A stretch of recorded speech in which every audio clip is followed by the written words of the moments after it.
Run out of space. But I guess I don't know. No, I shouldn't have. I don't think I ran out of space. I don't know what happened. That's crazy. Anyway, so I said that I just was earning just enough to be able to pay an editor, and so now we finished the first trilogy because I've now decided to break the stories into trilogy so that people have something to look forward to. And the stories are pretty good. They're pretty good, if I do say so myself. And I'm looking forward to reading them to you and see what you think.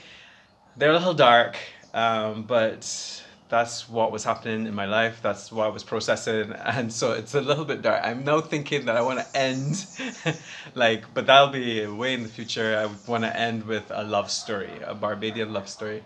Um, so uh, the stories are LGBTQ plus themed. They weren't all that way, but I decided to do that because there are no voices in Barbados when it comes to LGBTQ plus writing. So I decided to make that my focus. I myself am not really big on labels. I'm kind of using the LGBTQ plus as a reference because I know that that's the language people use. But I kind of feel like, if somebody wants to know about my sexuality, I kind of want to know, do you want to have sex with me? Because that's the only real reason you should be asking me about my sexuality, really.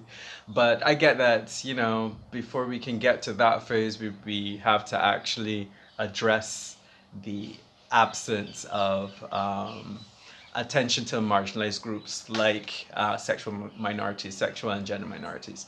So it's kind of exciting as well because I don't know what the response is going to be to this. Although I kind of have an inkling, people are going to be on the call-in programs.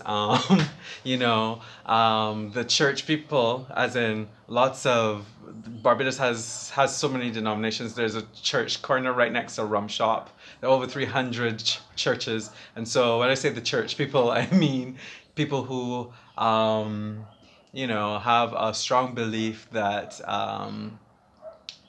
homosexuality is something that is wrong. It's against the word of God, maybe, um, and so I think that there'll be a large outcry, dependent upon how much attention the trilogies get. But all the same, I'm really excited because what is life if it's not pushing boundaries and taking risks and being authentic to yourself, which is something that I'm big on right now. I'm trying to be as authentic as I possibly can, and that's what you're gonna get in my videos, right? So I really am happy that you are here to share this experience with me.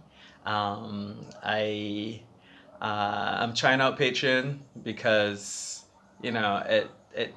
it feels like it's gonna restore my faith in humanity to a certain extent. I don't want to sound corny, but I just love the idea that people who can will help others who need it, right? It's really cool, and I am glad to be a part of that process.